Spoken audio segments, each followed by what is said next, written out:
slow up, no I don't take shit. I got no love for the fakeness. If you wanna play tough and wanna hate this, I'll always show up. I don't ever slow up, no I don't take shit. I got no love for the fakeness. If you wanna play tough and wanna hate this, I'll always show up and make a statement. I don't ever slow up, no I don't take shit.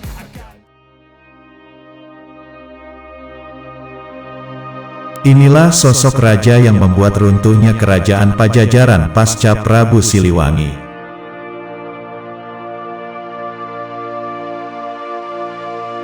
Pajajaran termasuk satu dari sekian kerajaan besar yang ada di Nusantara dengan sosok raja sakti dan bijaksana, yaitu Prabu Siliwangi.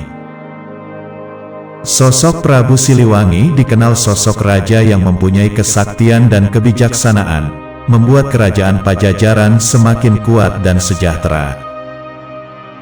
Sampai suatu ketika kerajaan Pajajaran yang begitu kuat di bawah kepemimpinan Prabu Siliwangi, tiba-tiba runtuh dan hilang tanpa bekas. Bahkan Sunan Gunung Jati yang masih menjadi keturunan Prabu Siliwangi tidak meneruskan tahta kerajaan Pajajaran. Setelah masa kepemimpinan Ratu Dewata, Pakuan Pajajaran kemudian diteruskan oleh keturunannya yang bernama Ratu Sakti, yang berkuasa di Pajajaran selama kurang lebih 8 tahun, dimulai dari tahun 1543 sampai 1551 Masehi. Sejak pada masa Ratu Dewata bertahta, keadaan Pakuan Pajajaran sudah mulai nampak adanya penurunan. Hal tersebut dikarenakan sikap dan karakter sang Ratu Dewata yang lebih mengutamakan masalah keagamaan, sehingga cenderung lalai akan militer pertahanan kerajaan. Namun demikian Pajajaran pada saat itu masih bisa bertahan di tengah gempuran serangan pasukan Banten.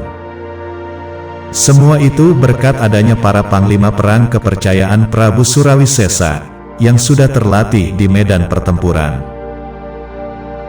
Keadaan itu berlangsung sampai Prabu Dewata turun tahta, kemudian digantikan oleh Ratu Sakti. Menurut carita Parahyangan, zaman Kaliyuga atau akhir zaman di kerajaan Pajajaran dimulai dari masa Ratu Sakti bertahta. Pendapat lain menyatakan bahwa zaman Kaliyuga berlangsung pada masa Prabu Nilakendra, yang kelak menjadi penerus tahta Ratu Sakti di Pajajaran. Namun jika diurut dari sisi permasalahannya, justru keadaan tersebut dimulai dari zaman ketika Ratu Sakti menjabat sebagai Raja Pajajaran. Di tengah gempuran kekuatan Cirebon dan Banten yang dibantu penuh oleh Kesultanan Demak, pamor Pajajaran pun semakin melemah. Hal tersebut bukan hanya pengaruh dari munculnya kekuatan baru yaitu Kesultanan Cirebon dan Banten. Namun melemahnya pamor Pajajaran dipengaruhi juga oleh kepemimpinan raja-raja pada saat itu, yang tidak mampu menjaga dan memimpin Pajajaran dengan baik. Sebelumnya, Pajajaran dipimpin oleh Ratu Dewata, seorang raja alim yang sangat taat terhadap ajaran agama. Akan tetapi ia mengabaikan urusan negara, terutama dalam urusan pertahanan istana. Sebagai penerus tahta Ratu Dewata di Pajajaran, Ratu Sakti tentu saja perlu untuk menstabilkan keadaan negara yang pada saat itu mulai melemah.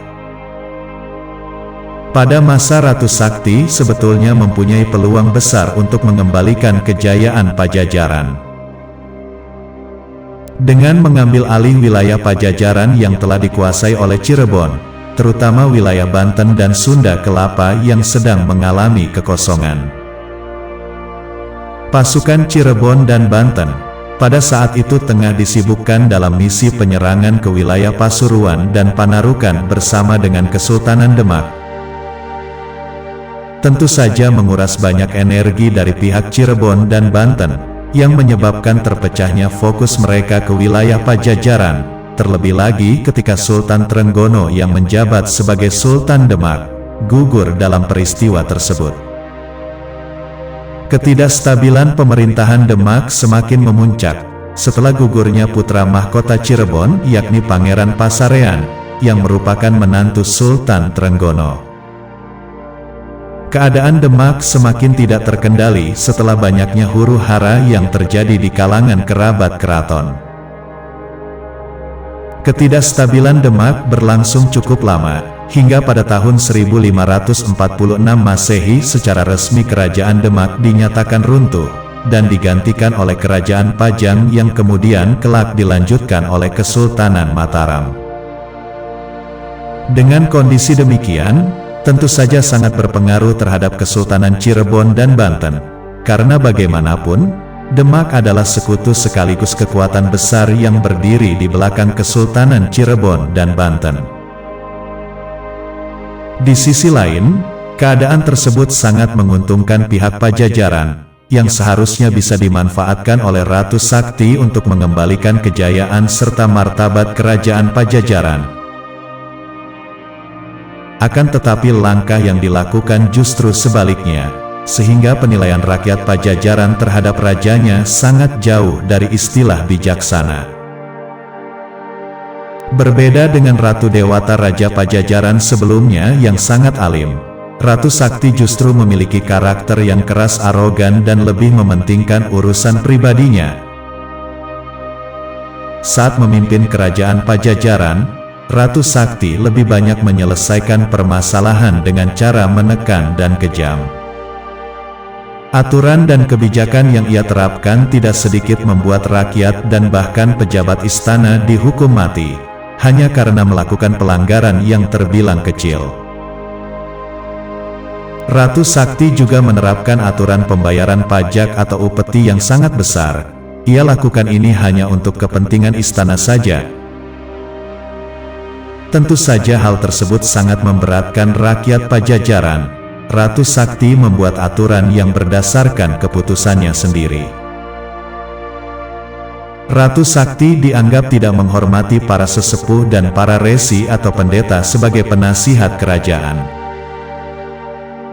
Dari sekian banyak peraturan dan sikap Ratu Sakti yang kurang terpuji, terdapat pelanggaran besar yang dilakukan oleh Ratu Sakti, yaitu memutuskan untuk menikah istri larangan tikaluaran, dan menikahi istri dari para selir ayahnya, yang dianggap sudah melanggar dua pantangan yang sudah ada sejak masa leluhur Pajajaran. Perbuatan Ratu Sakti memancing reaksi rakyat dan sebagian besar pejabat istana. Mereka sudah tidak lagi memiliki kepercayaan dan rasa hormat terhadap rajanya. Di beberapa daerah, mulai muncul perlawanan terhadap Ratu Sakti. Mereka melakukan perlawanan dengan cara tidak membayar upeti, dan banyak juga rakyat yang beralih ke Kesultanan Cirebon dan Banten, dengan mengakui kedudukannya sebagai negara. Kondisi Kerajaan Pajajaran pun semakin memburuk, ditambah munculnya perlawanan rakyat yang meminta Ratu Sakti untuk turun tahta dari jabatannya sebagai Raja Pajajaran. Desakan kuat dari hampir seluruh rakyat Pajajaran membuat pihak istana tidak mampu lagi menahan kemelut tersebut. Kemudian pada tahun 1551 Masehi, Ratu Sakti pun turun tahta dari jabatannya sebagai Raja Pajajaran, yang kemudian digantikan oleh Prabu Nilakendra. Dengan segala kerendahan hati, jika ada perbedaan versi mohon dimaafkan. Baiknya ini dijadikan bahan rujukan sehingga kita bisa mengambil hikmah dari kisah ini. Semoga informasi ini bermanfaat untuk kita semua.